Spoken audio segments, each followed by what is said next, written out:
Tom, obviously. And I was, along with my partner, Nicola, I was a co-founder of the Southern Animal Rights Coalition, through which we launched and ran several very successful pressure campaigns, including stopping or closing a military research laboratory and closing a puppy farm.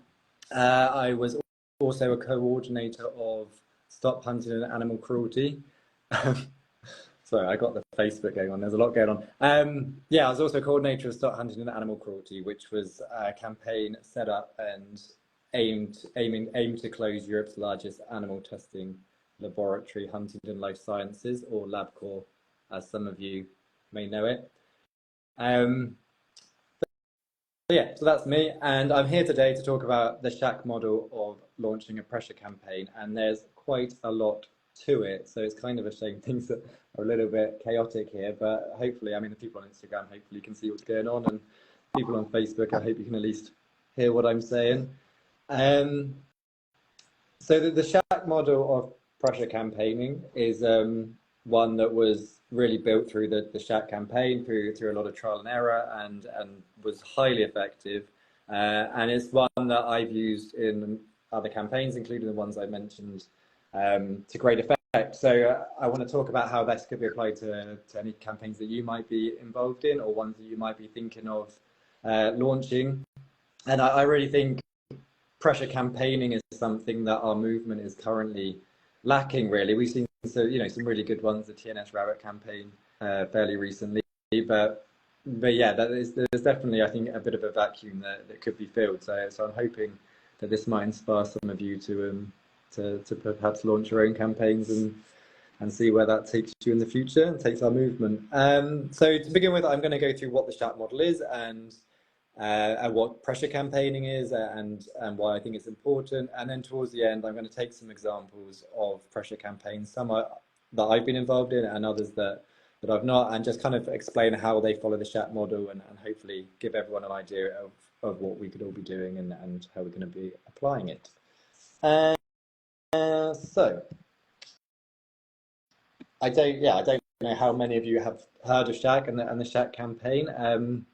It's something I bang on a lot, so if you've ever met me or talked to me, then you will know a lot about it. It was, I think, quite a remarkable campaign that ran for 14 years, and it was a global campaign, but a grassroots campaign with very much a bottom-up pressure from our local group network that aim to close the largest testing laboratory in Europe. And the strategies and tactics we evolved throughout the campaign were so effective that we, well, by the end of the campaign, this laboratory had been forced to open their own laundrette, their own catering company, install their own gas supply lines, install a crematorium, set up a courier company that only delivered to them because no one else would do it.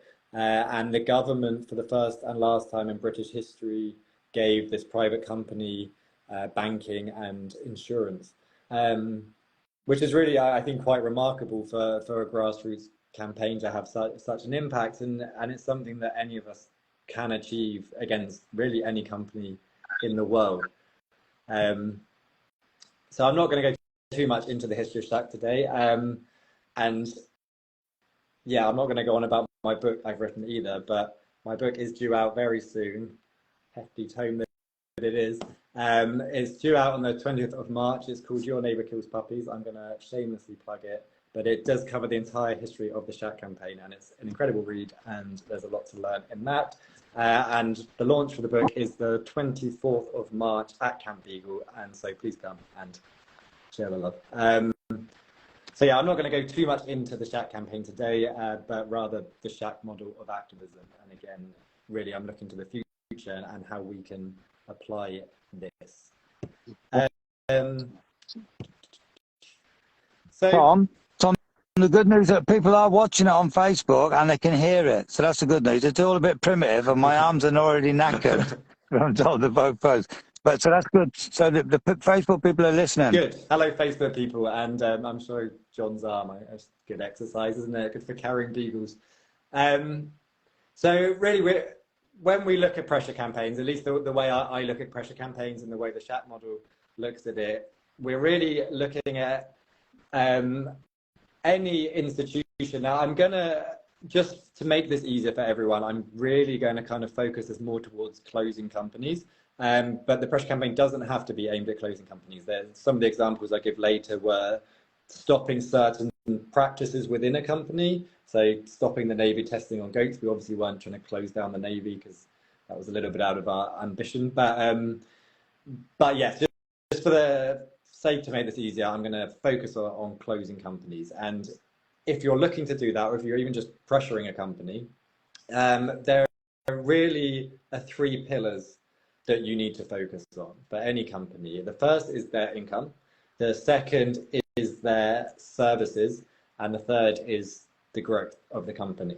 So in terms of income, it's fairly self-explanatory. That's any money they have coming in. And it's really important to identify what that money is, and then what you can do to lower that income. At the same time, you want to be looking at their services, which are anything that business needs to operate day to day. And that kind of, if you can interfere with that and you can have an impact on that, it really has two benefits. The first is that it just makes day-to-day running of a company harder. If a company can't get toilet roll or vending machines or insurance or banking, it makes it harder for them to operate, and certain services not having access to them could be enough to either close the company or convince them to listen to you. The other equally important aspect is that is their expenses. So the more you can increase their outgoings, if a lot of companies, specialist companies, won't deal with them, then they'll have to find ones that will, and often that involves them paying more money. So if you're increasing their costs while at the same time decreasing their revenues, then you're going to have a big impact on the company. The third pillar is the growth, which is any other ways that the company can kind of fight, like buying liquidation, buying funds. So we're talking about shareholders and stock markets and those kind of things, and bank loans and those kind of things. And so any pressure you can put on those, it kind of cauterizes their ability to recover from the first two pillars.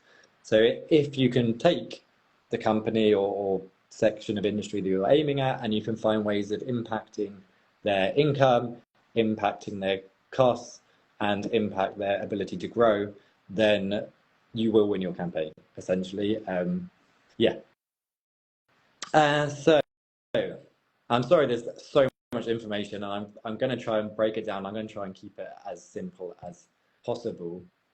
But yeah, there is a lot. So bear with, and at the end, if you have any questions, please hold on to them and throw them to me at the end, because I'm sure there will be plenty. So,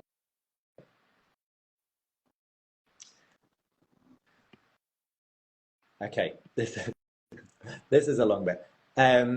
So looking at the pros and cons of pressure campaigns, I think it's important to do, because taking on a campaign or a project of this kind of scale, it is quite resource intensive, it's quite emotionally intensive, and really you don't want to take it on a campaign that you're not going to see through to completion.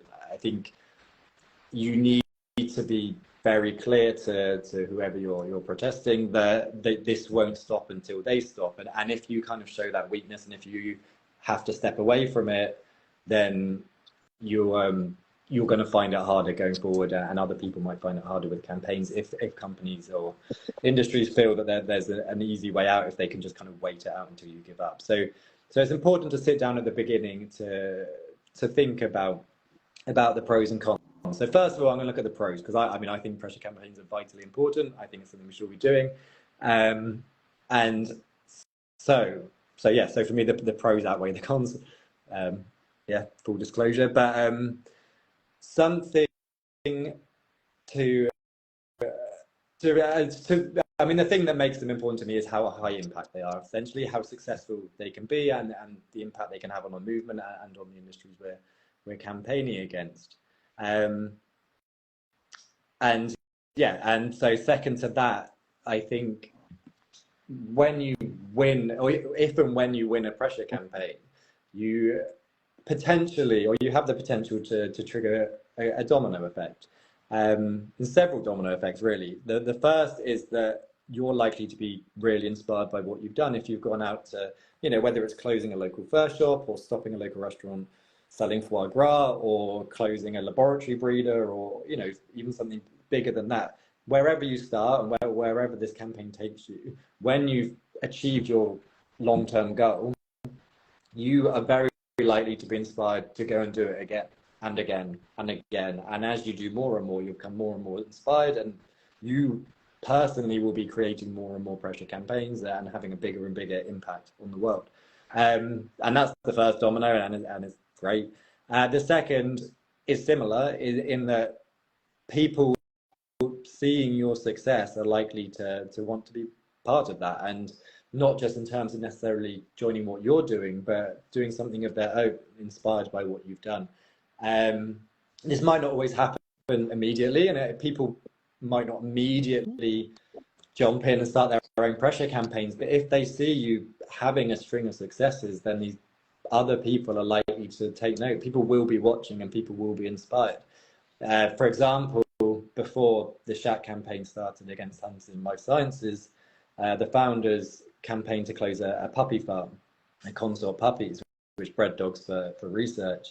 And when they closed it, there was a buzz, and people were paying attention. And they moved on to a cat farm, Hillgrove Cat Farm, which also bred for research. And when that closed, that buzz grew into something quite powerful and inspired not only SHAC, but it also inspired separate campaigns by other activists against a rabbit breeder, a monkey breeder, and a guinea pig farm. And all of those campaigns went on to be successful. So your success will breed more success. And I think that's a really powerful thing. And I think that kind of energy that these victories create really resonate, and they're really powerful. And so for me, that's one of the big things, and one of the reasons I think they're so important.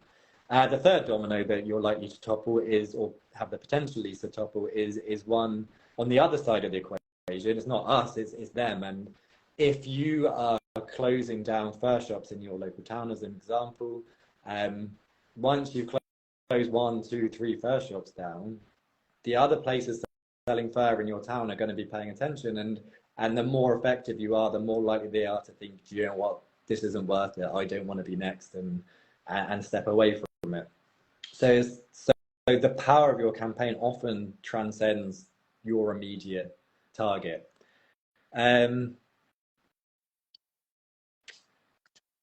Another benefit, another pro, I think, of doing pressure campaigns is it's really a great way of keeping a topic, or like an instance of oppression, as a talking point more widely.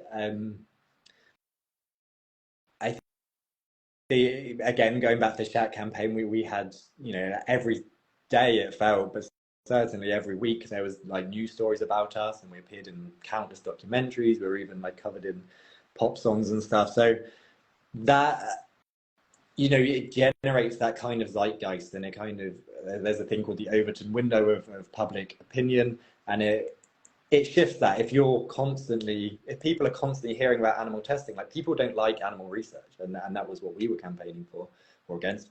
And people generally don't like it, but most people kind of can forget about it because it's not there. But if you put it in someone's face, they can't forget about it. They have to acknowledge it, and then they have to think about it. And if it's something you instinctively don't like, and you're hearing about it, even though a lot of the news stories about SHAC were really negative and toxic towards us, public opinion and support of animal testing plummeted during the SHAC campaign, just because people were talking about it a lot.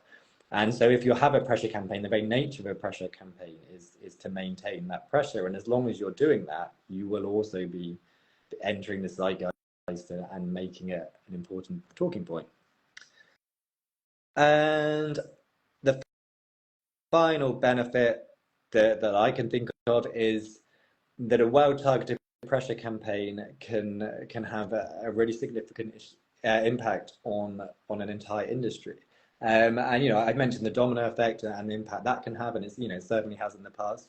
But also, I'm going to cover this particularly later, the idea of bottlenecks. But if you can target your campaign very strategically, you can actually cauterize whole sections of industry with a fairly modest campaign. As an example, and something that we started was the UK is an island, and if you take advantage of that and think about imports and exports, stopping the import of laboratory animals or the import of fur or other items, items and animals and services that can't necessarily be obtained here and have to be imported. If you can impact them, you can actually have a huge impact on those industries here and also across Europe and beyond. So you can have an exponentially large impact for the energy you're investing. Another example might be if you're campaigning against a local hunt. If you have a map and you work out where the hunting area is, there might be an area of land they hunt on that they can only access via one landowner's land.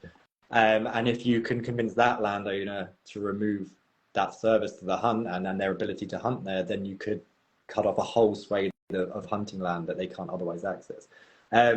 So those are the pros, I think, of running a pressure campaign. I can hope that you will agree with me that they're pretty big and potentially have the potential to impact more, I think, than most other campaigning styles, certainly the grassroots activists would tend to have access to. So the cons, it is resource intensive, as I mentioned. Pressure campaigns by their nature only work if you maintain that pressure.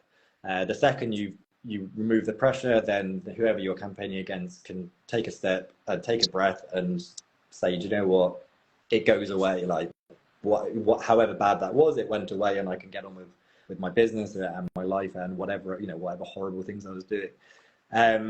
So you have to go into it with your eyes wide open and aware that you're going to see this through to the end.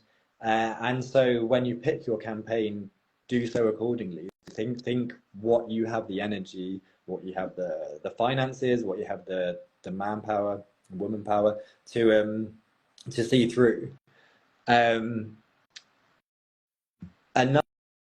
Another potential downside, and this really depends how you structure it, and I do want to be clear, I'm talking about the SHAC model of pressure campaigning, but I think it will become clear that doesn't necessarily mean you have to be SHAC. You don't have to campaign the way we campaigned, but the model works however you do it, and there's campaigns that follow the SHAC model that are incredibly different to SHAC. But the way that SHAC did it, there was a lot of negative media, and that can happen. We've seen it really fluffy and public-facing groups get backlash from the media because we have very right-wing media. So there is the potential that if you have a pressure campaign that is kind of continuing to bite and goes on for a little while, then the media are potentially gonna paint you as aggressive or in a negative light at the very least. Which can lead to a hardening of resistance from your opponents and can damage public support if you're not able to counter what's said about you. So it's important, again, when you do your pressure campaigning, to think about that and be mindful of that. And if we're looking to build a mass movement, which I think we should be, then we need to think how we are projecting ourselves to the public. And what people are going to make of what we're doing and saying and how we're presenting that to them. And technical problem. I agree. And another big, and possibly the biggest issue with pressure campaigning, the biggest criticism of it is that it does tend to lead to single issue campaigns and very narrow targeting of companies and industries. And really a big problem with that is it means that the areas you're not, the outside of your blinkers, other companies, other industries can actually benefit from that targeting. And I think a really good example of that comes from Italy. And so a lot of you, I'm sure, will know about the Green Hill campaign, famous photos of the dogs being passed over the fences during a big protest there. You may not know that before Green Hill, there was another campaign against a similar Beagle breeder in Italy called Marini. And they had a pressure campaign and directly inspired by the SHAC model of activism, which was successful. They closed down Marini Farm. But when they did, they learned that Green Hill, who were Marini's biggest competitor, had actually benefited because all of Marini's customers had gone to Green Hill like throughout the campaign because it was safer, like there was no one protesting there. Which meant that Green Hill had actually like got to the point where they're about to expand and were actually doing quite well out of it. So when the campaign switched to Marini, they were very conscious of this and they didn't want to see a repeat of that. So when they launched the Green Hill campaign, they really took some time to think about how they were going to do that in a way that took the public with them and meant that when they actually did close down Green Hill, they didn't just close Green Hill, they also ensured that the breeding of dogs and primates for research was banned in Italy. So that's definitely something to think about when you're doing a pressure campaign. I think it's not a reason not to do them at all. And I think it's better to focus on one thing than to focus on nothing. But while you're doing that, do think about what your demands are and how what you're doing can impact the wider industry. Finally, in terms of the cons, throwing your heart and soul into anything makes it hard to know when to stop. And I've said a few times already that once you start a pressure campaign, you shouldn't stop. But occasionally you might hit a point where carrying on is more detrimental than stopping. And if you genuinely believe you've hit that point, it's important to be able to have that self-awareness to know that, do you know what, I need to step away from this. We're going to do something, but it's not going to be this. And what we're going to do will be more effective. So it's a very hard balance because the second you think you've lost a campaign, really, you probably have lost it. And you don't want to get into that mindset. You want to have that belief that you're going to win. You have to believe, you have to know you're going to win. But you also have to have the self-awareness to know when you can't. Cool. So moving on to goal setting. And this is really the biggest thing you have to do before you launch your campaign. This and research are the biggest things. So any successful campaign needs to be built on a long-term goal, medium-term goals, and short-term goals. The long-term goal is your big ask. That's the reason your campaign exists. So when we were trying to close down this Navy research laboratory, our long-term goal was to close down that research facility. That it's very simple. Whatever it is you want your campaign to be, that is your long-term goal. Now, the medium and short-term goals are a little bit more nuanced and will vary depending on what your campaign is. The medium-term goals are things that will have a significant impact towards you reaching your long-term goal. So they aren't things that will win it for you, but they were things that will take you a big step towards it. And you want them to be fairly regular, but they're not going to be happening every day, but potentially every 3 months, every 6 months. You want to have a big milestone moment where like you can show to everyone that you've taken a huge step forward.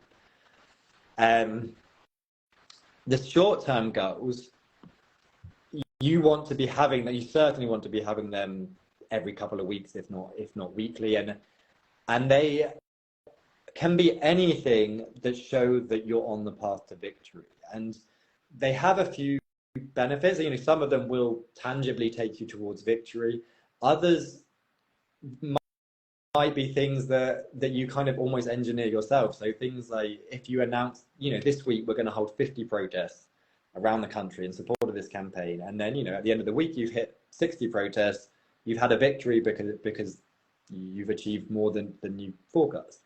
So you can kind of engineer some of these short-term victories, but they really need to be things that just you can celebrate and you promote, and people watching your campaign will see that you're a campaign that is on the path to winning.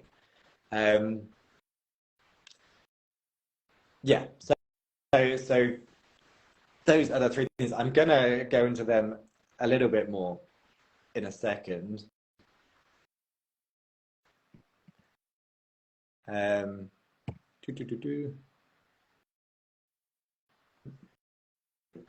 Sorry, I'm just quickly reading through my notes just to check I haven't missed anything on that. Yeah, so with your long-term goal, really, I mean, this is going to be the biggest thing for everyone, and some of you might actually already have that in mind. You know, maybe there's some hunt subs here that want to close their local hunt.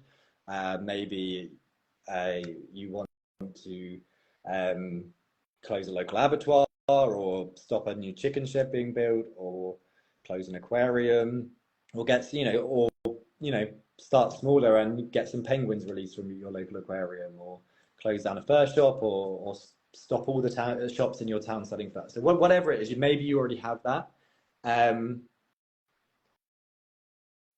Yeah, maybe you already have it in mind what you want to do, or maybe this is something you want to think about. Maybe yeah, maybe that's why you're here, to kind of be inspired. So I mean, if you want to kind of start discussing in the chat any campaigns you want to start, or ideas you have, please do, because you never know who you're going to inspire, or maybe you'll inspire yourself.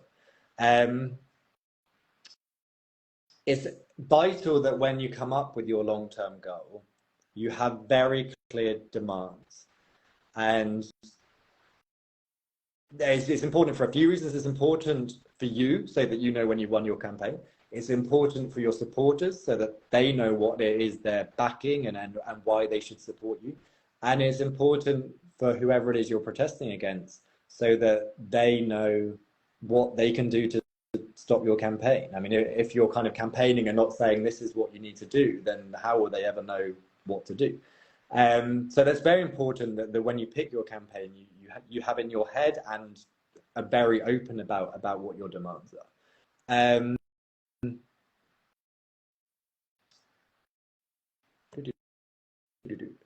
It's worth, I mean, if you haven't run a pressure campaign before, I would say it's definitely worth starting small. It's certainly what we did with SHAC when we didn't just run off and try and close down a military testing laboratory. We started getting local restaurants to stop selling foie gras and stop local shops selling fur, and then as we gained experience from that and from what we're learning from SHAC, we started to kind of escalate our campaigns and scale them up, and taking on more ambitious targets, and and being surprised really by our own success, and inspired by our own success.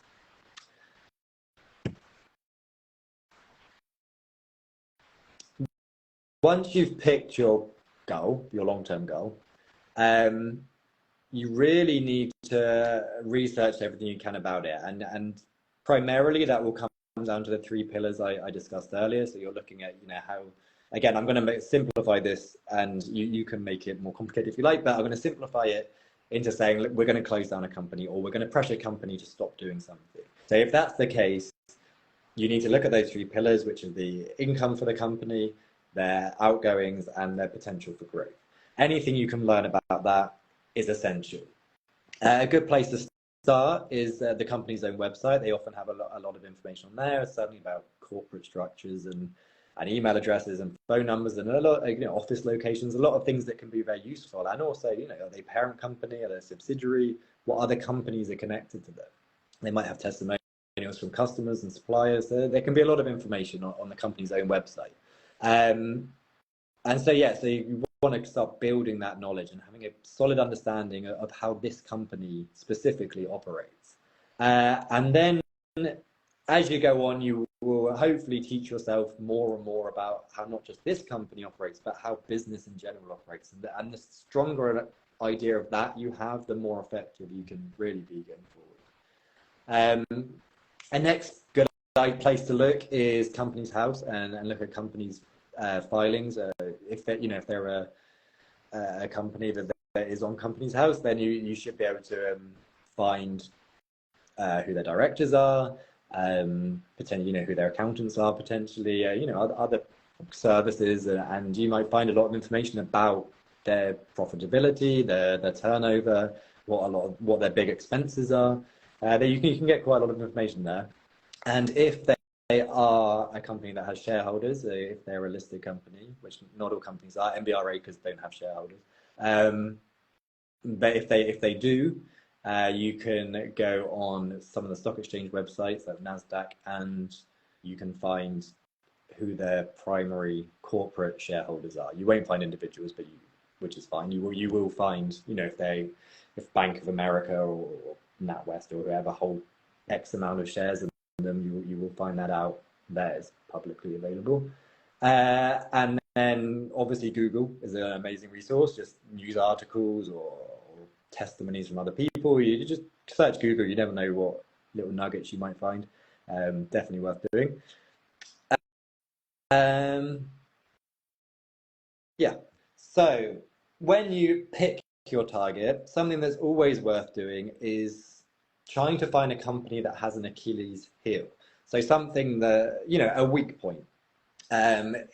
Is there, if you see a newspaper article about a local shop that sells fur that's struggling financially, then great. Like, it won't take much to convince them to stop selling fur if they think they're going to be hit harder by having an animal rights campaign launched against them.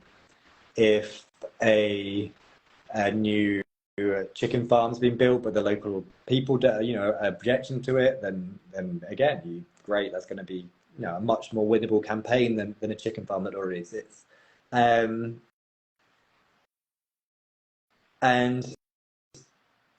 if you can find, evidence of any criminality, for example, that's incredible. Like, it certainly makes life a lot easier, at least in theory, and unless they're a hunt, apparently. But it certainly makes life a lot easier if you can prove that they've done something to break law. Even with hunts, if you can prove they've broken the law, then you have leverage and you have something that you can. I was going to say a stick to beat them with, but something fluffier than that, a fluffy stick. And also, coming back a little bit to the bottleneck idea here as well. So, like, if the company makes the majority of their sales through a single contract, then maybe actually that other company that they make those sales to is a softer target and might not need that company as much as they need them. So yeah, you're just looking at any way you can drive up the company's operating costs, but if they have a weakness, ideal. And if you have a choice of ideas or choice of targets, then always go for the low-hanging fruit if you can.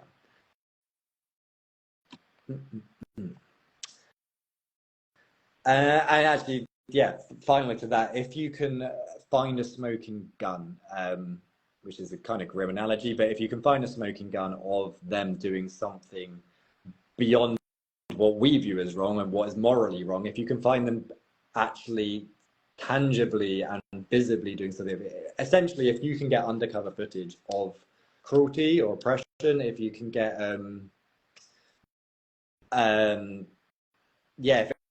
if animals are rescued and you have like the condition that they were rescued in,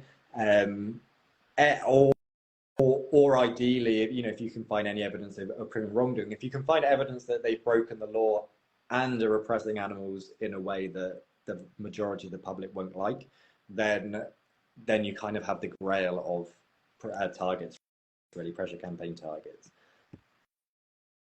I think that's enough on the long-term goal. I kind of hope that some of you, have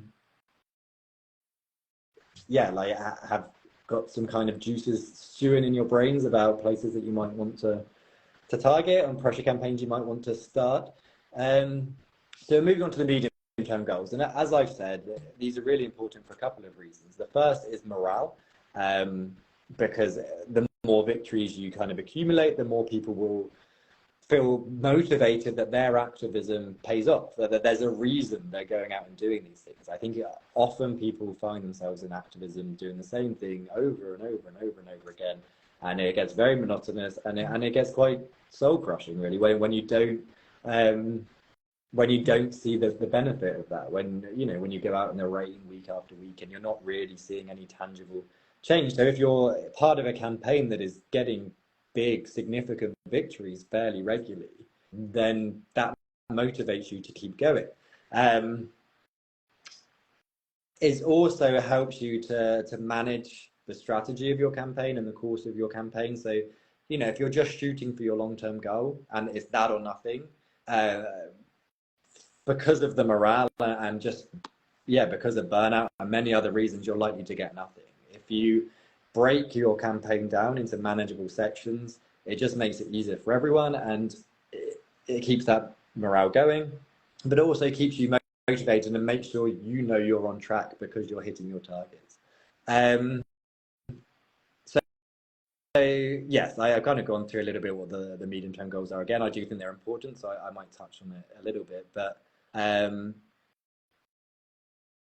as an example of what a medium-term goal might be, if you're campaigning to close your local fox hunt, let's say there's a law firm that donates 30% of their income through sponsorship for hunting events, then your medium-term goal will be to convince that law firm to boycott the hunt and stop giving those donations, and that could have a huge financial impact on the hunt. So it's not a little victory; it's a huge victory, but it's not going to close the hunt. But it's a very solid medium-term goal, and it will show everyone that you're on the path to victory.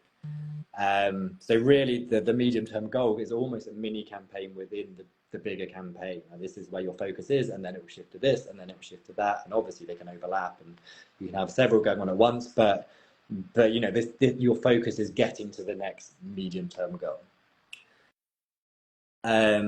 That idea of targeting the law firm in this example is called secondary targeting. It's remarkably effective. You're essentially picking companies that your target need, but that don't need them. They're much softer targets. They're a lot easier to win.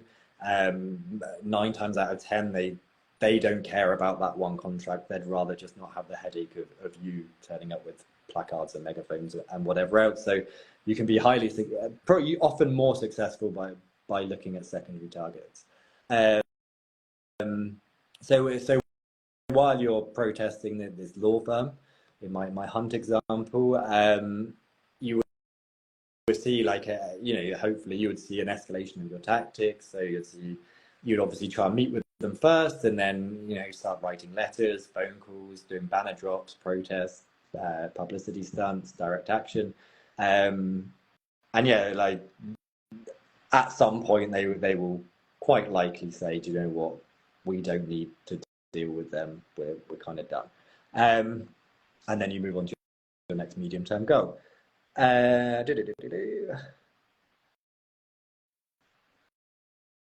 So how often you hit a medium-term goal really will depend on the projected length of your campaign. If you're expecting your campaign to take like 3 years, then 6 months to a year isn't unreasonable to be hitting a significant medium-term goal. If you're expecting your campaign to be over in 6 months, then really you want to be hitting 1 a month. You just, and each time you hit one, it just should reinforce to your target company or whoever your target is that this is having a significant impact on their operations, and it's only getting worse. I've mentioned bottlenecks already. I kind of want to go back over that slightly again. Like a lot of this stuff, like there are things that are very important, and there's things that I really want people to try and take on board.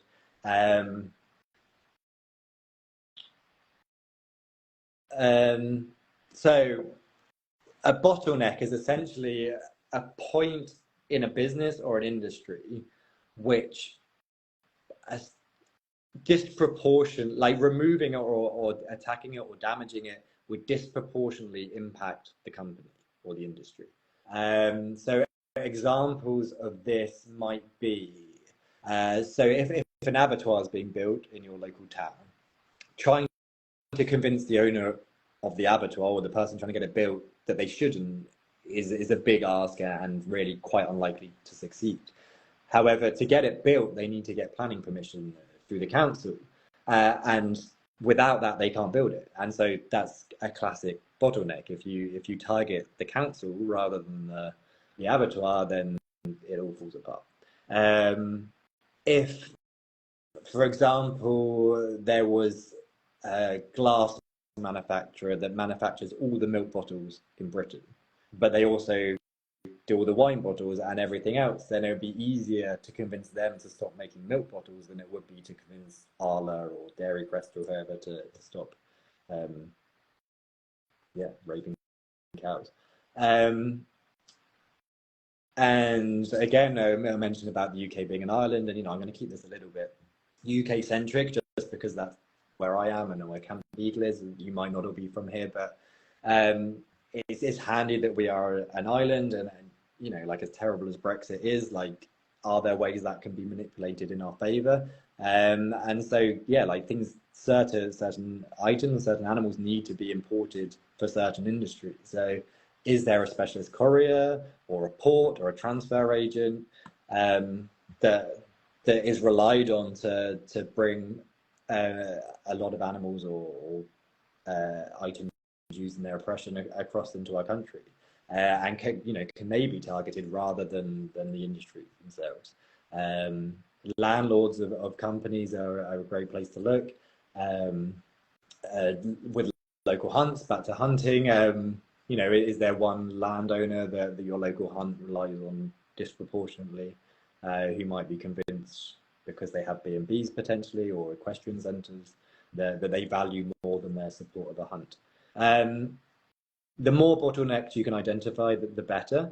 And really, each of those bottlenecks will or should really dictate your medium-term goals. So knocking out a bottleneck equates really to hitting one of your medium-term goals.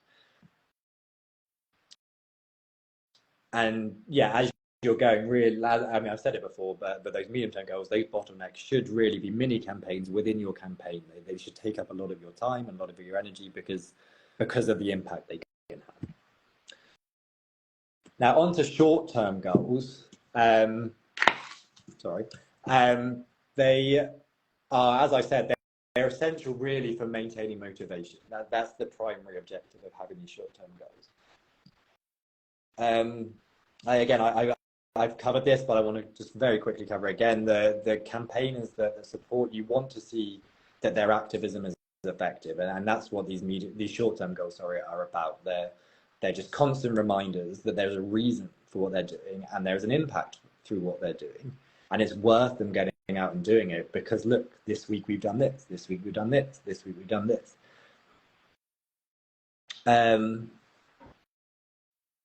And through your whole campaign and the mini campaigns that lead up to the ultimate victory, ideally you have a lot of different people doing a lot of different things. And not every activist can do kind of like frontline activism, or like get on roofs or office occupations or whatever. Not everyone can do that. Not everyone wants to do that. You might not want it in your campaign at all. But everyone has a place, and everyone should have a place. And there's so many things other people can do, whether it's researching, whether it's data entry, whether it's calling up companies, emailing them, putting up stickers. There's like so much everyone can and should be doing to support your campaign. And some of those roles aren't that fun. Doing outreach sometimes can get a bit dull. Like, every form of activism really can get a bit dull. And if you're doing it day after day after day and you're not seeing a result, then people will burn out and they'll move on to something else, hopefully another form of activism, but often something completely unrelated. So if we want to retain people and we want to keep ourselves motivated, then it's really important that we can kind of chart our success and we can inspire ourselves and each other to keep going. The short-term goals should be easy to achieve. They should be things you're almost certainly going to achieve if you keep campaigning. Some of them will be organic. Some of them will, almost out of your control. Like, as you go through your campaign, certain things will happen that are victories that sometimes you were aiming for. Sometimes they're completely random, and great, celebrate them, tell everyone about them, and show everyone how effective you are. Other times, as I said already, you can set your own obtainable goals. So maybe, I said about protests earlier, but maybe you want to contact a certain number of city councillors in a week to convince them of a certain thing, or maybe you want to expand your group and start some new chapters in neighbouring towns, or maybe even spread your campaign internationally. So I want to launch 3 new chapters this week.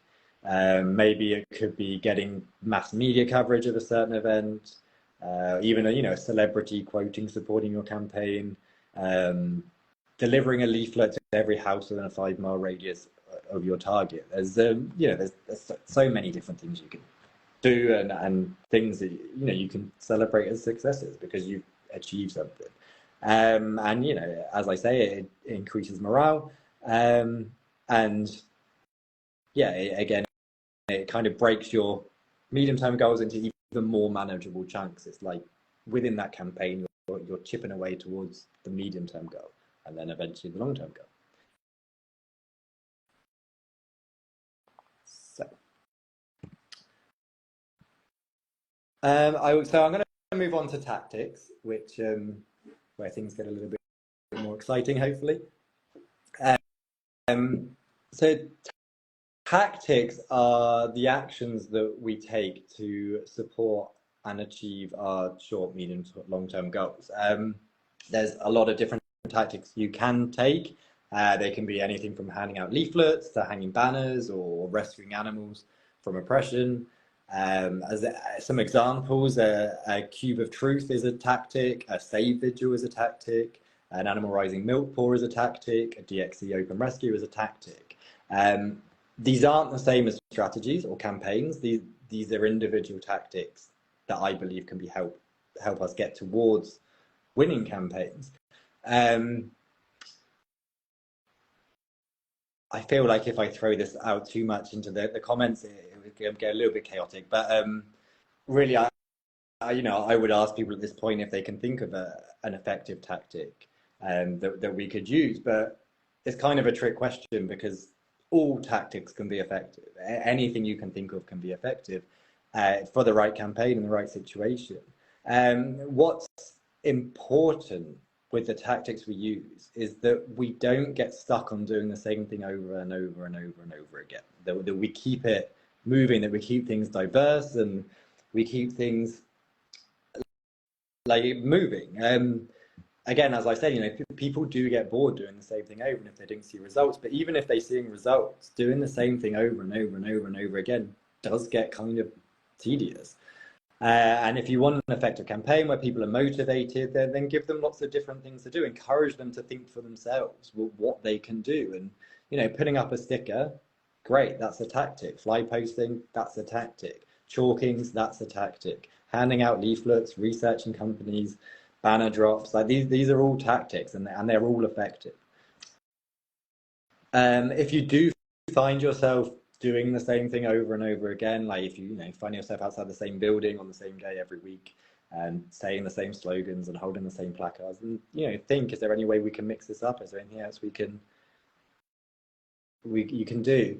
I'm sorry, I just saw a question pop up that I don't want to answer in the chat. But I'm not going to tell people what tactics they should use. That's how I'll answer that.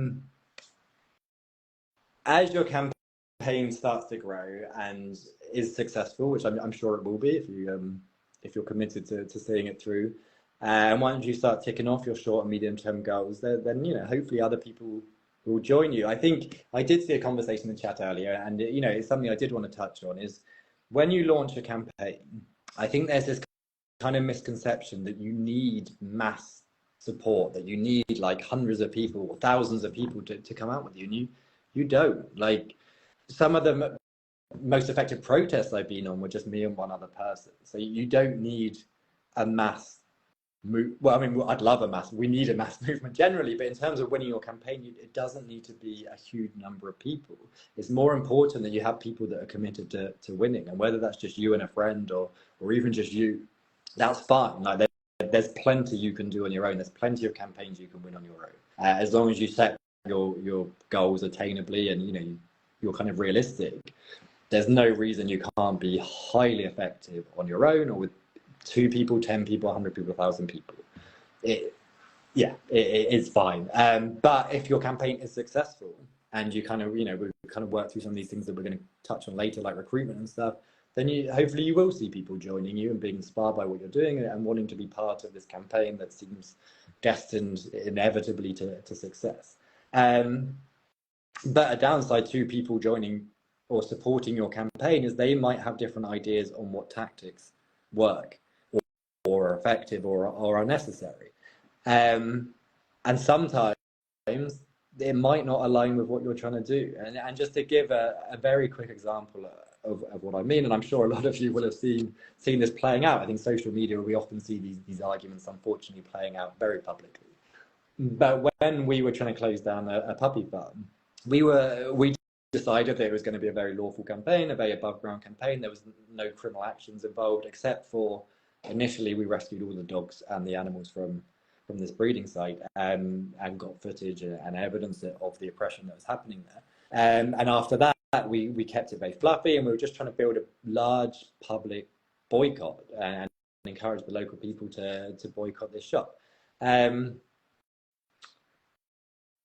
it was very effective, and the public were boycotting the shop to the point that the Harbour shop 3 doors down started stocking like hay and dog leads and things so that people could boycott the shop. It was a remarkably effective campaign.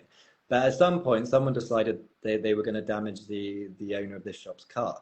And regardless of what I think about it personally, it wasn't helpful, particularly to our campaign. It didn't really push anything forward practically, and it ran the risk of turning the public against us with this boycott. But when we were contacted by the local media about it and asked to comment, we were honest. We said like, this wasn't us. It's not an action that we would have carried out or were part of or party to. But we do understand that what is happening here is horrible, and obviously some of the public decided to take matters in their own hands. So we managed it, and we were honest about it, and there was no need to throw other activists under the bus. I don't know that what we were doing is better than what they were doing. They had their own ideas, they knew the risks they were taking, and they were certainly higher than the risks we were taking. And so when people do disagree with you on tactics, it's kind of fine. Like, none of us knows everything. None of us knows what will win every campaign. But what we can do is what we think is best. And when others choose to do the same, then really we don't have to necessarily like overtly support them, but it's not like our place to tear them down either or throw them under the bus. We can work together without working together, I think. So moving on from that, because I talked a lot about that. Something that, I mean, maybe for me growing up in the punk scene and kind of coming out of that and the early-ish, or the early 2000s DIY grassroots animal rights movement, something that I really learned and that I think is really important for us all to learn is the idea of skilling up. I think it's very easy to kind of hope that someone else is going to come along with all the skills we need to run our campaign, but we can learn it all. I mean, especially nowadays, we have YouTube. There's nothing you can't learn on YouTube. So I think we kind of need to put aside this idea that in order to run a successful campaign, we need some kind of Hollywood-style heist team where everyone has a specific skill set that like works perfectly to get the job done. A lot of people don't know very much about starting a campaign when they start a campaign. You learn on the job, and if you need a newsletter designing, learn how to design a newsletter, learn how to prepare it for print, learn how to get it printed. Same with leaflets and everything else. You can find out how to get Photoshop. You can work out, YouTube how to use Photoshop. And initially, I'm sure if you go down this route, and I hope people will, I'd love to see more kind of creative stuff like this happening. Your early designs aren't going to be that great, but the more you do it and the more you try and the more you play, the more magazines, the more leaflets, the more websites you start to build, the more they will look professional. And going back to this puppy farm, and this is how we started. I taught myself. I'm completely self-taught in design, and I built our website. I did all our videos, the printed materials and everything. And when we were running a campaign against this puppy farm, even though there's only ever like 6 people stood outside his pet shop, he was telling his friends that we were bigger than the RSPCA, but simply because of the image we projected through our social, well, not our social medias, but through our website and through our printed materials before social media. So you can amaze yourself with what you can do and your ability to learn. I believe in all of you. I believe you all have the ability to learn whatever you need to learn to win whatever campaigns you're going to take up.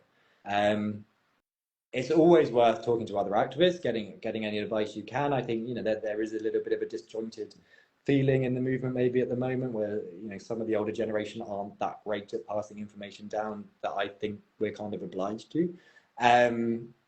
And so I'd like to see that kind of smooth out a little bit maybe, but if there's other people around, ask them advice. Even if they haven't done the thing before, they might have ideas that can help you.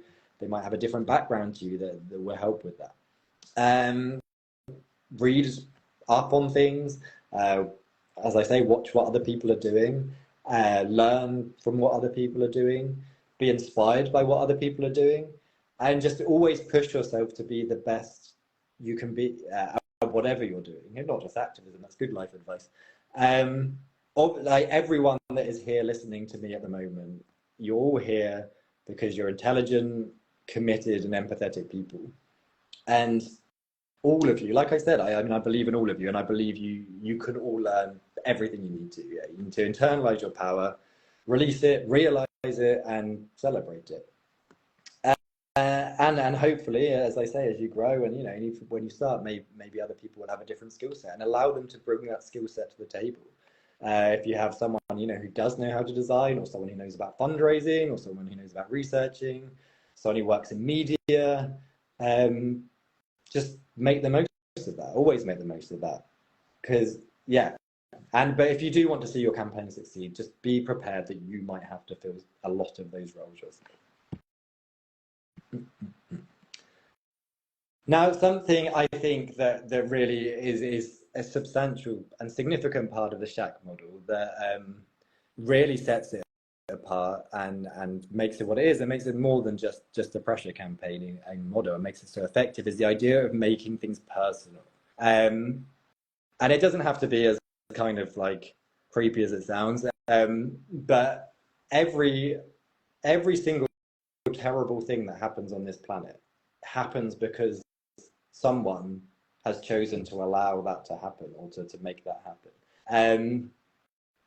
The biggest multinationals in the world aren't just big concrete buildings and glass buildings. They're manned by thousands of individuals that are making decisions and signing papers that often allow terrible things to happen or necessitate terrible things happening. And so to kind of ignore that, I think is unwise and maybe foolish. I think it's important that we understand that businesses aren't just these horrible monoliths of evil, that they are a hive of people, a collection of people, and within those are certain individuals that are doing the harm we're trying to stop. And so once you've decided what your long-term goal is, what your campaign is going to be, you know what you're campaigning against. The next step is to decide who you're campaigning against, who has the power to secure your victory. It might be a farmer, it might be a CEO or a politician or some other group or individual, but pressuring a human being is a lot easier and more effective than trying to pressure a concrete skyscraper. And so when I say making it personal, in the case of SHAC, that was very literal. We used to stand outside people's houses and at their golf clubs, and you know, hold them very personally accountable. If the animals can't get home at 5 o'clock, why should you? But it doesn't have to necessarily be that. It might be publicly exposing someone for what they've done, for their actions, which is what SHAC did really. Or maybe you'll choose a different version of that. But other times it might be about winning the hearts and minds of potentially sympathetic individuals. And you might pick, you know, maybe if you can convince a certain politician of something, and that's a reasonable thing. Obviously, I know they don't tend to listen, but you know, you might have someone that's already on our side, and maybe winning them over, that can be making it personal. It doesn't have to be necessarily a confrontational thing. So when you are making it personal, the first thing to do, or whichever angle you're coming from, is to appeal to the individual's conscience. Talk to them, tell them what your issue is. And you'll be surprised that it often works. If it doesn't, you can, and obviously, if you're trying to convince a farmer to close his farm, it's, sometimes, it has happened that it's happened, but it's unlikely. It's convincing an animal researcher to stop their main income is unlikely. And so if talking to them doesn't work, then expand your protest to inform other people of that individual's involvement in oppression. Public exposure and the negative publicity that brings, it's a powerful motivator. Like, if your job is to test weed killer on puppies in a laboratory, do you want your neighbors knowing that? Probably not. And that's our job to tell their neighbors, I think. And again, it's very effective. So yeah, do think, who am I protesting, not just what am I protesting? And another part of the SHAC campaign that was very effective was the idea of keeping high street targets. So I've mentioned already that you want everyone to be able to have a role in your campaign. I think that's highly important. I think it's something we should never lose sight of, that it's not just us and the people around us necessarily. We want everyone to be involved in this campaign, doing something and doing something effective. And everyone, literally everyone, can do something effective for every campaign. And so it's important that we keep it accessible.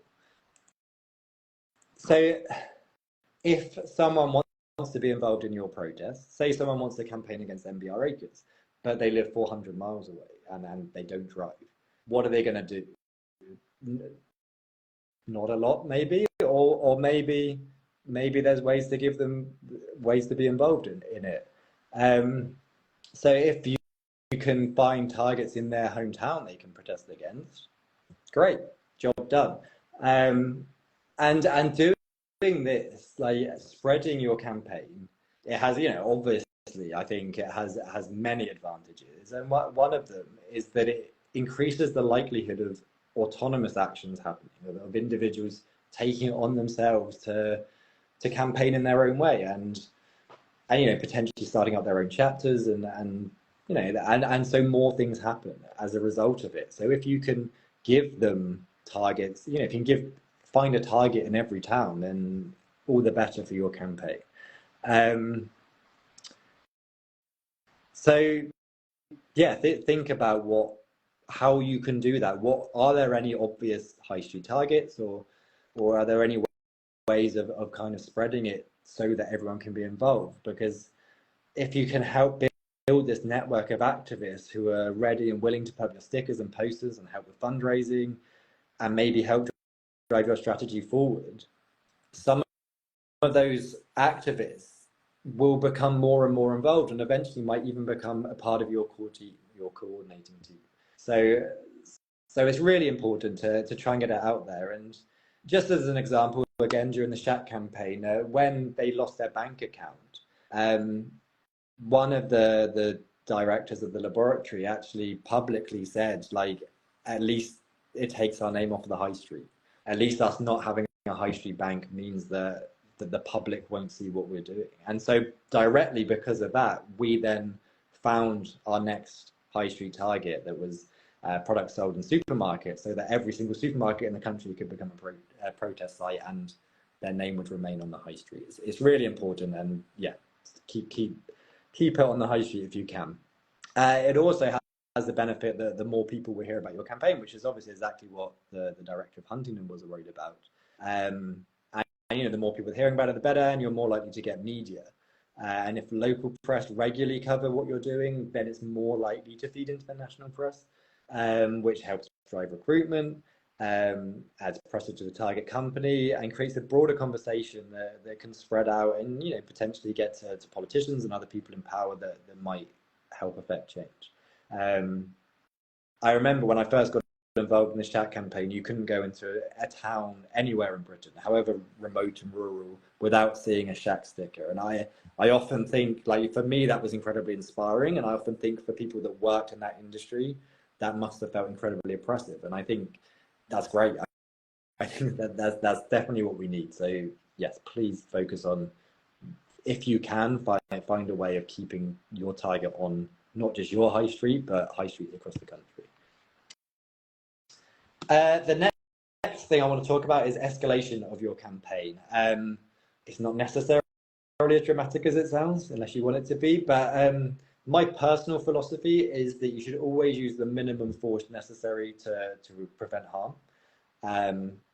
It's not just a morally consistent philosophy, I think it's also a reasonable one, and one that's likely to get results in this instance.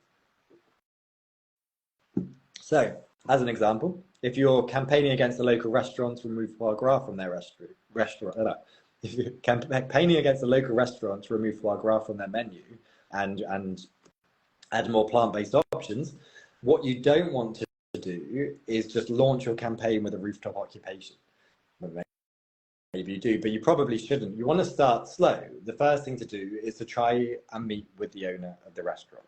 And as I said earlier, it's a very reasonable thing to do. You want to discuss your concerns. You want to explain why you're calling for this, why you're demanding this, and then explain how you want them to facilitate your demand, and why they should do it. Not just necessarily ethically, but also any financial benefits for them in doing so. And in some cases, that honestly is all it takes. And I know it often seems like counterintuitive. It often seems unlikely that just asking people to be nicer results in people being nicer, but it can. So always start with that, and and it puts you on the high ground. It makes you the better person. So as some examples of this, fairly recently, in the last couple of years, I was helping my local Hunts group contacting the sponsors of the Hunts point-to-point fundraisers and the Hunt Ball. And virtually every company I contacted that didn't have a direct link to the Hunt pulled their sponsorship after a single email. In some cases, in many cases really, that won't be enough. So then you have to escalate the campaign. And this is why it's very important not to stick doing the same thing over and over, and it is important that they feel the pressure increasing. This is a pressure campaign, and you have to maintain that pressure. And to maintain the pressure, you have to slowly increase it. So just one step at a time. So in the case of the Hunt sponsors, when I spoke to people and they didn't want to cut their ties to the Hunt immediately, then some people started putting up posters and chalking the pavements outside their offices, hanging banners close to the target companies. And within a few days of that, all but the most fervent Hunt supporters had pulled their ties to the Hunt. Even their solicitors, whose senior lawyer was actually treasurer of the Hunt, took pretty drastic steps to distance themselves from the Hunt. So the escalation is a slow increase of pressure. Essentially, it amounts to slowly raising your voice. If someone doesn't listen to reason, then you're looking to publicly expose them by telling the world what they've done. So you might be you might be looking to make their life more uncomfortable while you're doing that. And during the SHAC campaign, for example, we were trying to convince their insurance company to stop providing insurance, and there was a variety of actions happening against them, and it culminated and escalated really to the opening night of the Royal National Ballet's Nutcracker Suite tour at the Mayflower Theatre in Southampton, because the theatre, the patron of the company performing it was the senior director of the insurance company. Halfway through the ballet, protesters stood up, caused a scene. The ballet was temporarily cancelled, and the protesters thrown out. And within a few days, the insurance policy was cancelled because we'd made it personal, and because it had escalated to a point that he felt uncomfortable with, because we were starting to impact his actual life, not just his professional life.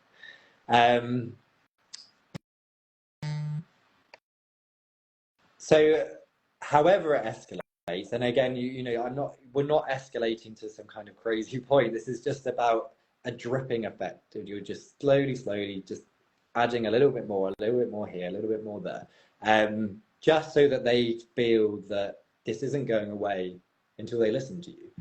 So make sure throughout all of it, you remain reasonable and proportionate in what you're doing.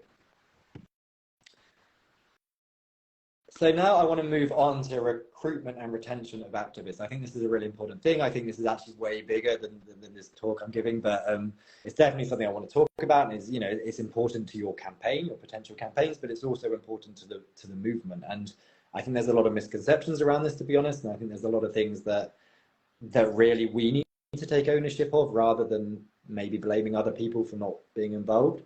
But I think something that we all need to bear in mind when we think, you know, why aren't there more activists or more vegan activists, whatever, is that we face a hurdle that most other progressive social movements don't, which is that our movement is comprised almost entirely of allies.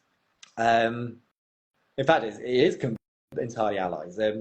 None of us, aside from, you know, potential mental health issues or whatever, if we step away from this fight, none of us lose anything.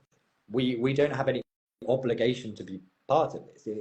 We're not being oppressed. We're fighting for others who are, who can't, who have had their ability to fight back removed from them. And so, you know, when bombs drop on Gaza, Palestinians can stand up and plead for help. They can fight back and they can plead for help. And, you know, and then their families and friends and allies across the West can, you know, hopefully rally behind them. When the suffragettes were fighting, they were predominantly women. Of course, they had allies, but they were predominantly women. When the civil rights movement was at its height, you know, and even to this day, the boldest activists generally were those with the greatest stake in the game. They were the ones who were most threatened by the oppression that happens against people of color. So this is an issue for us. Like, none of us stands to benefit from this. Like, if we don't win, we don't lose. And so when you bear that in mind, like the impact, the fact that we're all here, and the amount of people that are active for animal liberation, the amount of people that have been imprisoned and even killed for this, is remarkable. Honestly, it's remarkable. And it's a testament to all of us, I think. But we're not a small movement, and in a way we're probably not a smaller movement as perhaps based on that logic maybe we should be.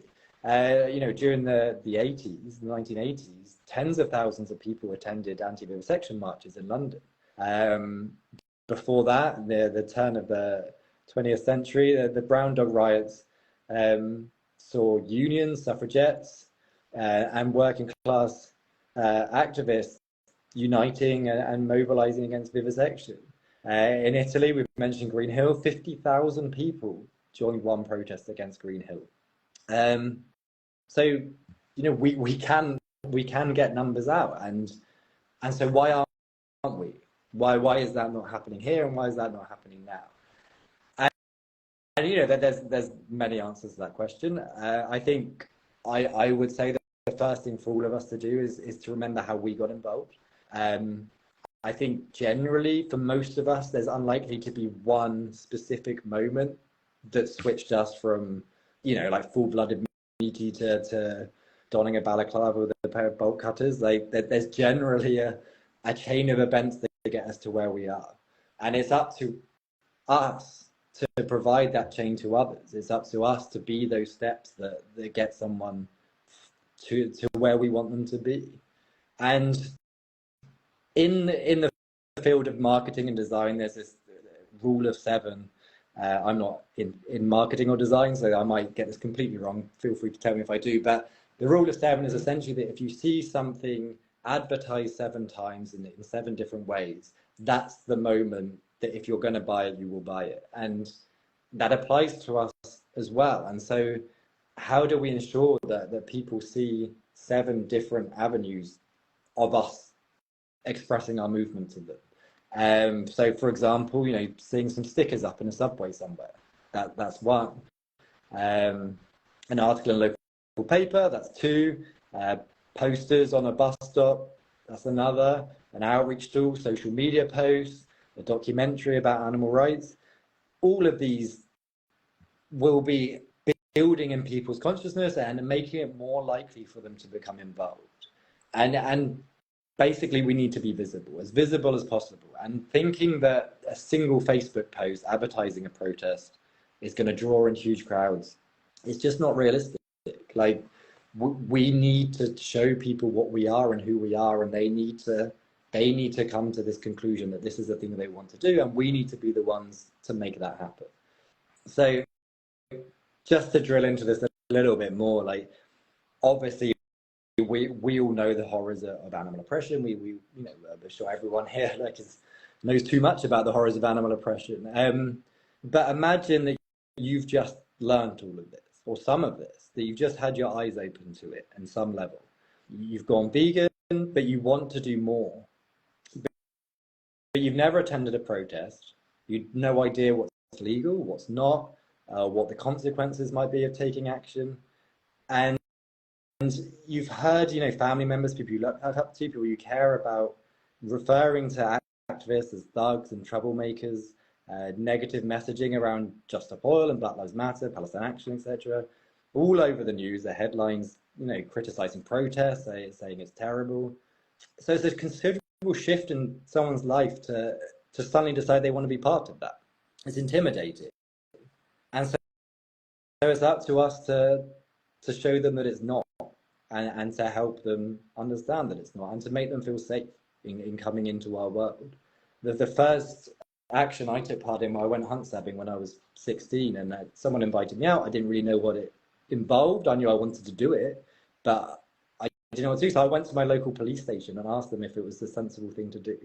And they said no, surprisingly. And I went anyway, probably also not very surprising. But it was intimidating. I was a 16-year-old and someone was inviting me out, and the police were telling me I was going to have my head caved in. So I did it anyway. You know, I didn't have my head caved in, and it was fine, and it started a lifetime of activism. But if I wasn't such a people pleaser and wanted to like fulfill an obligation I felt I'd made to the stab that invited me out, would I have gone? Maybe not. Maybe my life would have been very different. So it's important that we empathize with that and we understand what these sticking points of people might be. And I think, you know, we often hear this idea of like, you know, cupcake vegans, you know, people going to vegan camp out and not being activists. Why aren't they being activists? But, you know, I went to vegan camp out, I had something to do there, and I was there, and not a single person gave me a leaflet for an upcoming protest or an upcoming local meeting or inviting me out in any kind of activism. And, you know, there are groups there like Animal Rising and We the Free and Camp Beagle are obviously there. But yeah, no, I wasn't being invited on local protests or like local actions. And I think actually we don't need to talk about people like cupcake vegans or activists. People can be both. And a lot of the people that I met there, I was tattooing there, and I spoke to a lot of people, and everyone I spoke to wanted to be more active, but they just didn't know how because we're not telling them.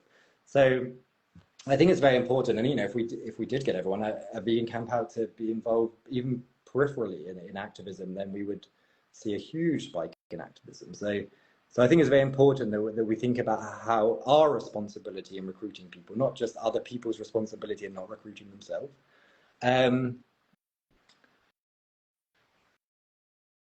So to invite people in, I think we should be involved doing outreach, as a lot of people already are, also workshops, recruitment days, and, you know, public meetings where people can show up without any pressure or expectation and discover what our campaigns involve, what might be expected of them, what the laws are, and just to meet us, to see that we're normal people that just want to make the world a bit less shit, to try our food, be guided in their decision making, without these all or nothing ultimatums. You have to do this or you're not an activist. You have to do that or you're not an activist. Like, to show them, you know, there's plenty of things all of us can be doing, and if we all just do some of those things, then a lot will happen. I've always felt that to keep your group motivated, it should be like a family, and it might be a very large dysfunctional family. But really, I think socializing beyond activism within your group with the people that want to do so, I think it's an important thing. I think you may find yourself in positions throughout your activism, however lawful it is, however fluffy you keep it all, you might find yourselves in a position where you rely on those people in ways that you don't generally expect to rely on people, and you want to know that you can trust them, that they're safe people, and you also want them to feel that you value them, not just as activists, not just as like cannon fodder or something like that, but as people, people that are like you, like kindred spirits, and that want the same things in this world. And So I think it's important to not be too blinkered on the activism, but to also bring people into your life, unless they're cops. Don't do that, it's a terrible idea. And I mean, I think that plays a big part in preventing the burnout and overwhelm that we've already discussed. And combining that with hitting your medium short-term goals, it just helps to build everything together. It's important, and I've said this before and I'll say it again, make sure everyone can be active in your campaign. Different people will feel comfortable with different tactics. Everyone has different abilities, skills, resources, and make the most of it. Don't see it as a weakness. It's a good thing that different people can do different parts of your campaign and keep it moving in myriad ways. So every time, as an example, every time you hold a protest, also publicize the phone numbers of the offices you're protesting against, and the email addresses of the people working there. They're corporate ones, the publicly available ones, nothing naughty, please. So that people unable to attend your protest can still take part of it. Because if a company has a protest happening out the front, and at the same time they can't make phone calls because the phone lines are jammed, they can't send an email because their servers are blocked, it adds to the effect of the protest. And it means that the people who can't attend are still an integral part of it. And it actually makes your protest more effective. And ultimately that just encourages more activism from everyone. Just a little bit forward, a little bit more of that, and I think it's a big issue. I don't want to go too much into it, but just in terms of how we project ourselves to the world, I think is also important in this. So we need to think about what we're advertising, and I know this is all very corporate, but I think it's very important that we think about what we're advertising and not just the atrocities committed against non-human animals. Obviously, that's a very important part of it, but we don't just want people to see that kind of messaging and feel sad, or even even for them to go vegan and stop there. We want them to become activists, right? So as much as we want to sell the cause, we also need to sell our solution. So again, thinking back to your first steps into our movement, what would have inspired you more? I know when I first got involved, there was a lot of like very exciting imagery and stuff around. We had like the ALF supporters group, and we had the Hunting Death Silences campaign and the Hillgrove stuff. But I think when I first got involved, if I'd seen a lot of photos of people maybe stood looking bored on a protest, scrolling through phones or having a smoke, having a chat. It's not very inspiring, but seeing a banner draped off a roof with like flares being let off and people in animal masks like chanting in unison, that's inspiring. People see that and they're like, yeah, that these are people that mean what they're talking about, and they're kind of going for it, and that will inspire people to be more active and more likely to be involved in your campaign. If they see you as a campaign that is dynamic and vibrant, it's a positive thing. It's also important that you project the idea that you're going to win, and you never let go of that. You are going to win your campaign. It's that simple. There's no compromise. There's no idea that this is going to fail. Like, you are going to win. You believe that. It's important that you believe that, and it's important that you project that. I think while social media and real world activism have a really important part to play in activism, obviously it's unfortunately maybe the world we live in now in social media. They are vital to modern activism. There's plenty of great ways they can be used. I think it's also good to have a more permanent resource for people to better check for campaign targets, upcoming protest dates, action reports, etc. So I would always recommend everyone has a website or a newsletter, as redundant as they might generally feel. I think it's important that we can spread our message to as wide an audience as possible. And I think, often I see things on Instagram or Facebook, and I see a protest advertised, and then I see it and it's gone, and I don't know where it's gone, and I don't know what campaign it was, and I don't know when it was, and I can't attend because it's gone, and I don't know what's going on, and or I forget, and then I forget where I saw it, and then it doesn't happen. Whereas having an actual newsletter you send out to your supporters, or a website that you can direct people to, means that people know they can go and they can check, and they can go when they're on the toilet, they can check what diary dates are coming up, and it keeps it kind of fresh, and it keeps it tangible and real, and a lot easier to navigate, I think. And yeah, I mentioned, we need to spread this to as many people as possible. So put your website on your stickers, on your flyers, posters, and just share and share and share on your social media. So as many people as possible know that you exist and what you're doing and where they can go to get the information they need. And finally on this, just remember that every single person that sees you protesting, directly or indirectly, is potentially a free activist.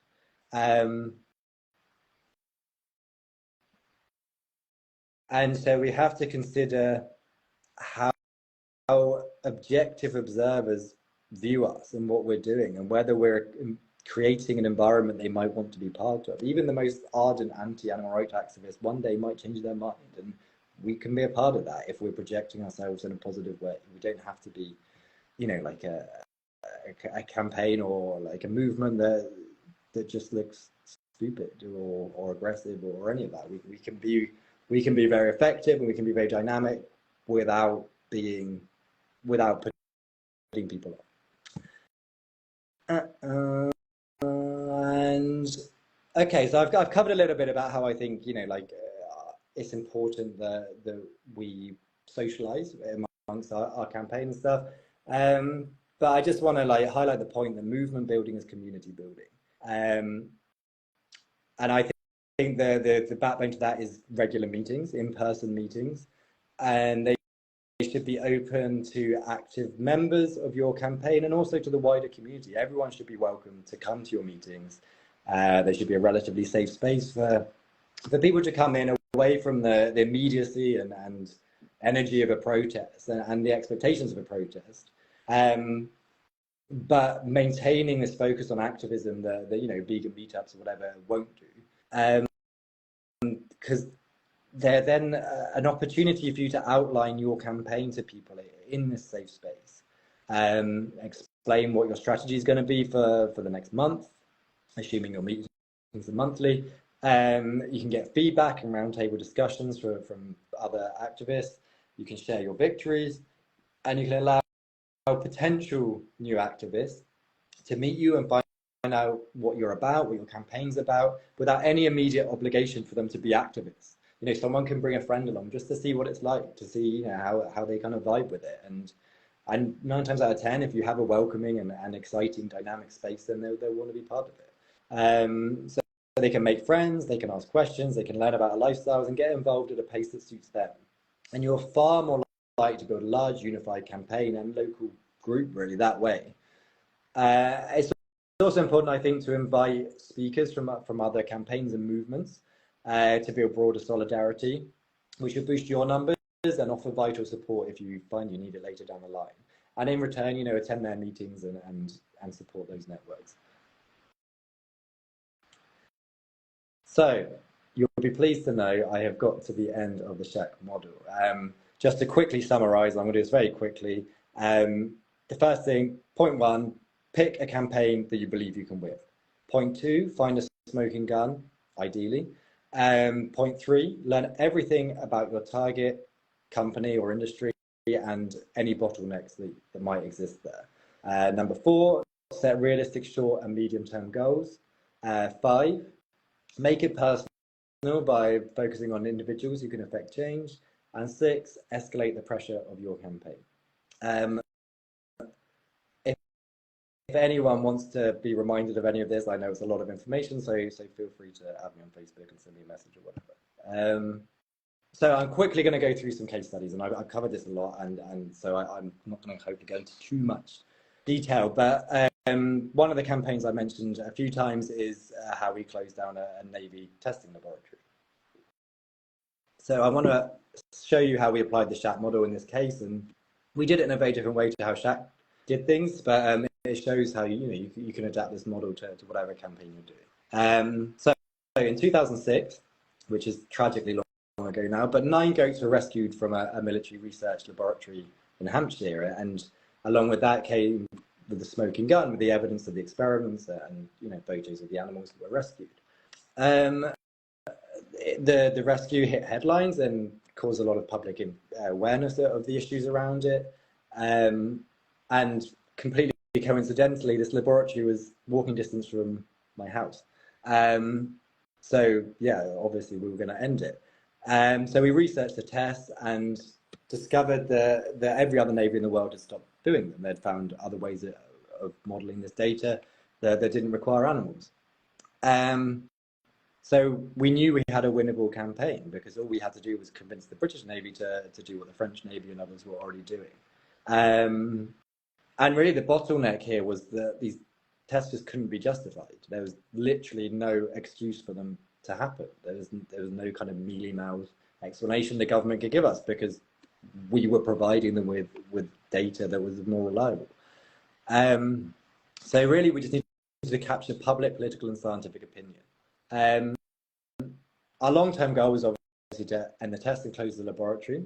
Our medium-term goal was forcing a government review of the test because realistically they wouldn't just be stopped without some kind of internal governmental bureaucratic study thing. And our short-term goals were, I mean, they included getting parliamentary questions asked regularly, as well as convincing suppliers of the laboratory to cut ties with them, and maintaining weekly protests outside the laboratory, which we escalated. The idea of making it personal, we did in a very different way with this campaign. So we focused on politicians who supported us or would support us, and used them to main pressure on politicians that we needed to make the decisions we needed them to make, just to keep these questions being raised and asked. And you know, it's very personal with what's happening tomorrow, really, with the protest that I hope everyone will be attending in London tomorrow.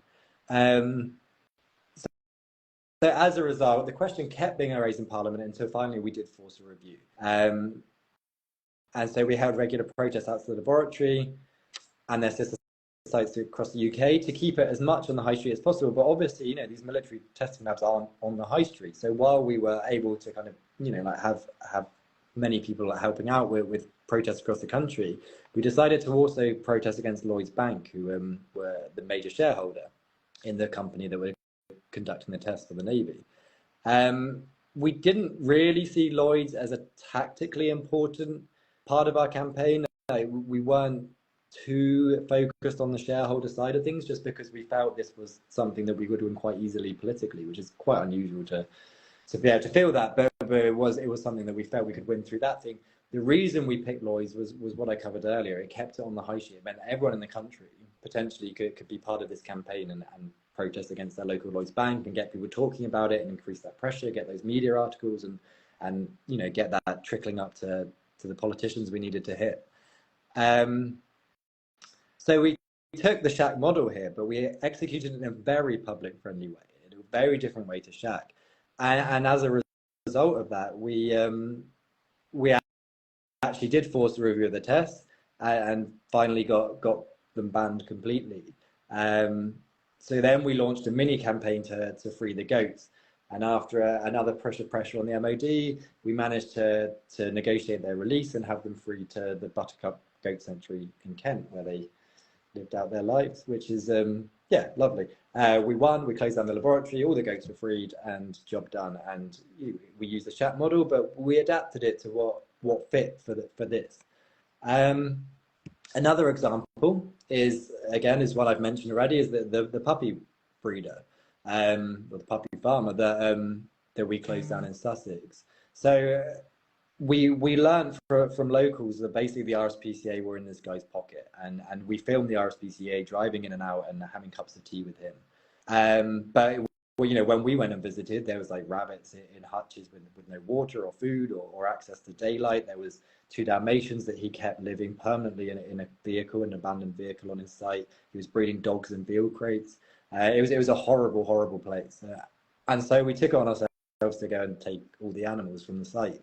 And during the rescue, we took footage of it, and yeah, like that was our smoking gun, footage of dogs in veal crates and, you know, like just the horrible conditions on the site. That was our smoking gun. Like no one could see that footage and think it was okay. So through researching him, we discovered that the land for his puppy farm was owned by the MOD. So that was very clearly a bottleneck. If we convinced the MOD to not to evict him, then end a puppy bar. And it'd be much easier to do that than to convince him to shut up shop. We also learned that he owned a nearby pet shop. So we decided that another bottleneck would be his customers, animal lovers, people that wouldn't agree with his side hustle. So that's why we introduced the boycott I mentioned earlier. So our long-term goal was to stop him selling animals, and that was our long-term goal, and our our biggest medium-term goal was to stop the MOD from allowing him to use the land for breeding. Short-term goals were enforcing the boycott of his shop and to rescue as many animals from his shop as possible. We actually had a lot of his friends would smuggle animals out to us and we would rehome them. They didn't like him. They weren't really his friends, but they were ours. Making it personal was obviously very easy because it was a one-man business. But obviously he wouldn't be convinced to close his business. So what we did was we name and shamed him to his local community. We got a map and we worked out how far people were likely to travel to his shop compared to his competitors, and worked out really where his target demographic was. And then we made a point of leaflet dropping every single house within that radius. It was an incredibly effective boycott. As I mentioned, the hardware shop 2 doors down started selling all the stuff he sold so that people wouldn't have to go into his shop. We didn't really have a way of making this a broader high street target other than the shop itself, which was obviously on a high street. But we did encourage people across the country to contact the MOD and their MPs to pressure them to revoke his lease on the land. And that worked. His puppy farm folded because the MOD kicked him off it. And then with the boycott continuing to bite him, he ended up stopped selling animals from his pet shop and just started selling animal accessories. So we won. And again, we took the SHAC model, but we adapted it to what needed to be done, and it was like a fairly simple campaign, but a very effective one because we maintained that pressure and did all the things we discussed. One last example I want to give is a much more contemporary one. It's not a campaign that I've had any organisational role in, but it's one I certainly support. And it shows, how this can go beyond even just animal rights activism. This is just a very effective campaigning model, and it's the Palestine Action, who you may hopefully be aware. If you're not aware of them, then I suggest you follow them. They're an incredible group. They're trying to free Palestine and close down Elbit Systems, who make and supply weapons to the Israeli regime. And to do that, they've been targeting the company's customers, their suppliers, shareholders, and offices in very high-profile direct action stunts, which essentially aim to cause maximum disruption and damage. It's a lot more similar to the SHAC campaign directly than the ones I said. Obviously, all of them follow the SHAC model, but this is more similar in essence to the actual SHAC campaign itself. So they've researched the company, they've identified the bottlenecks in the company, they've set their goals, and their way of making it personal, I think, is interesting. So there have been home protests, I think, in America, but the British, where it started, the Palestine Action in Britain, really they've chosen to make it personal by focusing on the public of Britain, the individuals that make up the public of Britain. And their way of doing that is to get themselves arrested doing these high-profile actions so that they can look the public in the eye via the jury system and ask them, is what we did wrong? And more often than not, the answer is no, and they get acquitted for what they're doing. So again, it's a very interesting take on the SHAC model. It follows it much more similarly to SHAC up to the point of who they're focusing their protest at. Yeah. So yeah, I've got some little notes here. I'm just quickly checking through whether they're relevant because I've talked a lot and you've probably heard enough of me. Yeah, no, I think I've covered everything. So I hope that was helpful. And yeah, if you have any questions, please throw them up in the chats and John will throw them at me and then I will try and answer of them. And I hope you could hear me, because I just waffled on for ages, and I don't know if anyone could even hear me. I think the fascinating thing was me and Emma spent the whole entire time trying to point the camera, but most of the Facebook stuck with it. Bless them. Thank you, Facebook people. So I wasn't able to keep an eye on the questions that were coming on. Could you have a quick skim through, Tom? I'll say Can do. I'll have a How look do through I see them? Instagram. Do you have a look through Facebook? Not really. Huh? Not really. Emma was keeping a look on Facebook. What about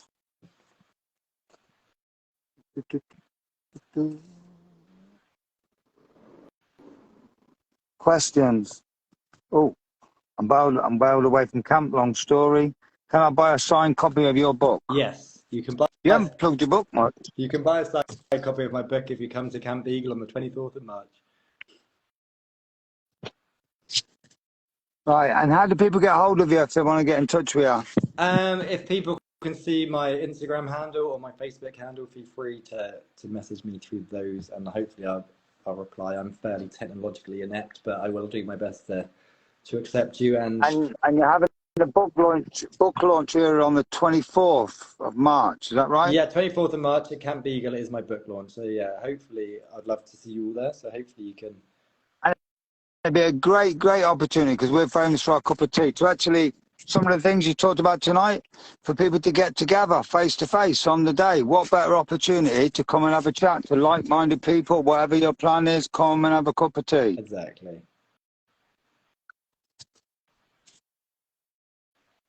So should we leave it there then? Thanks a lot for the talk. I'd love to take it. If there's any questions in the chat, if anyone okay, no rush. I mean, there's a lot of things people are talking about, like how the Tories don't change and convincing politicians, but this is why you escalate the pressure. And I know people say like, oh, the Tories don't change anything, but who's going to Rishi Sunak's house? Who's following David Cameron around with a megaphone? Like, how much pressure is being put on the Tory party to change? And obviously the Tories don't change, that's come, but to make them do the things you want them to do, you have to increase that pressure, and you have to maintain it. And just asking them to stop doing things isn't going to work. You have to keep. And we do live in a world of social media pressure now, right? Don't we? Rather than people maybe thinking of doing things in the real world.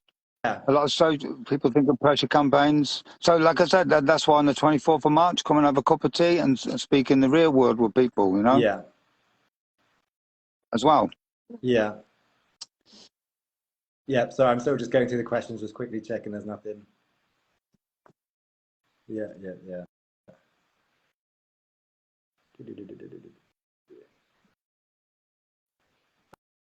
I mean, I can't see any specific questions. If anyone has one, please just throw them now, because I think we're going to sign off in a second unless anyone has anything. But like I say, if you do have any questions that we've missed, just either send them now or message me. There is a lot of information in my book. The book isn't about how to run a pressure campaign. The book is about a pressure campaign. So there's information and lessons that can be drawn from SHAC. I think everyone should read it to draw those lessons, but it doesn't tell you how to do it. It tells you what happened, and then you can draw your own conclusions from that. That's for free.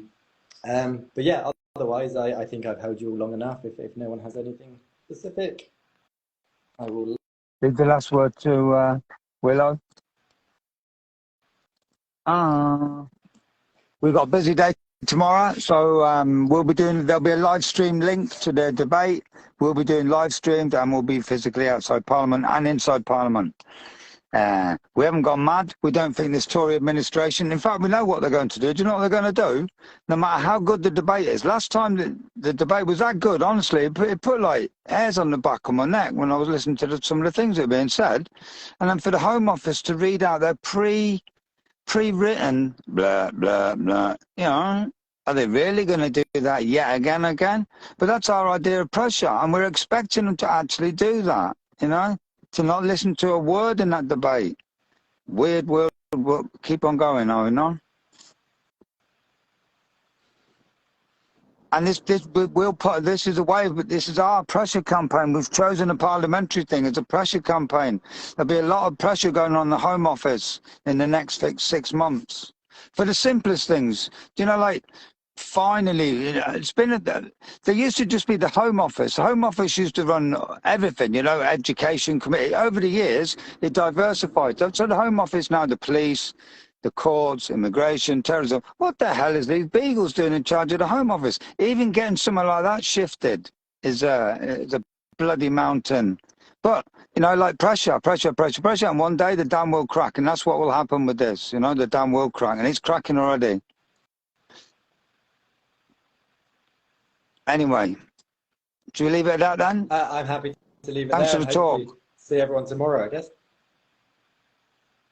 Wicked. Where's Milo? You want to say goodbye, Milo?